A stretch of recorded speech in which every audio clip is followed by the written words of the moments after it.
and away she goes. For someone who's always telling the rest of us not to talk, Mrs. Serwicki sure can flap her gums. She acts non-stop until my ears practically start bleeding. Then, "Thanks, Mrs. Serwicki. The readers will enjoy this." "Readers?" I repeat after Gina slithers out of the room. What's she talking about? Mrs. Serwicki beams. "Gina is writing a profile of me for the next edition of the Weekly Bugle." The Weekly Bugle? The Weekly Bugle! That's great! Whoops. Didn't mean to sound like I was dissing the Bugle there.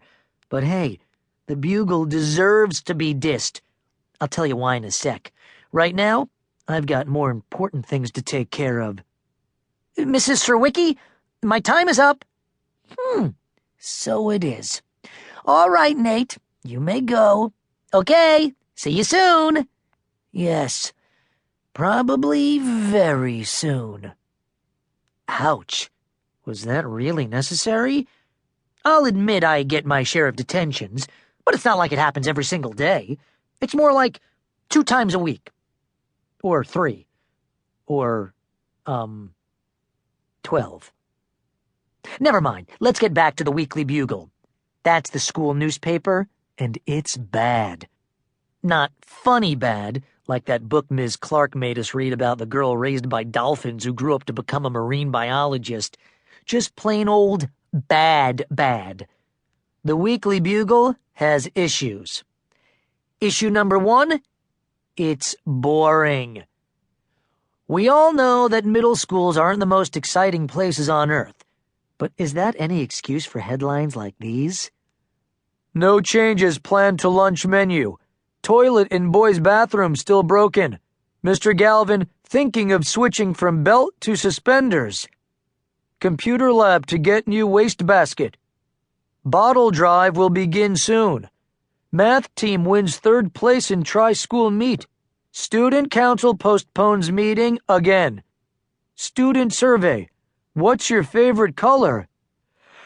Yawn. Note to the Weekly Bugle staff. Headlines are supposed to grab you, not put you in a coma.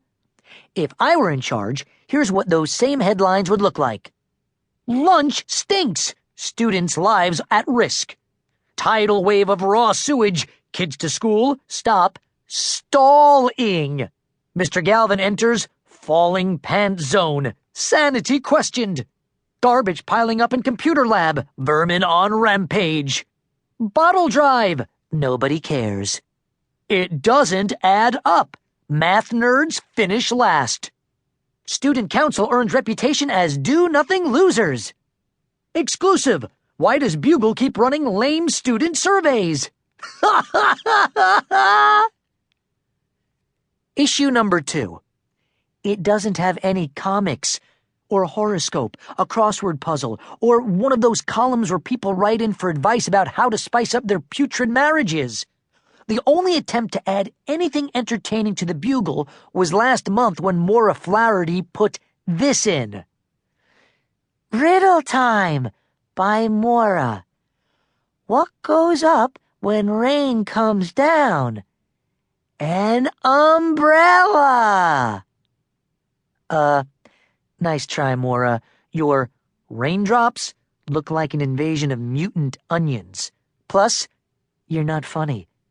Want to see how to crack people up?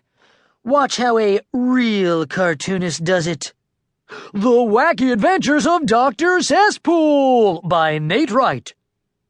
"Mrs. Philby, your operation went perfectly." "That's wonderful. What a relief. I was so anxious about this nose job." Nose job? Is something wrong, doctor?" It turned out you didn't need a nose job after all." "Really? Why not?" "Well, it's sort of a good news, bad news thing." By the way, the Bugle used to include my comics.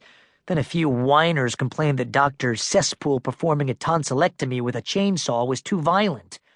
That was the end of my newspaper career. Issue number 3.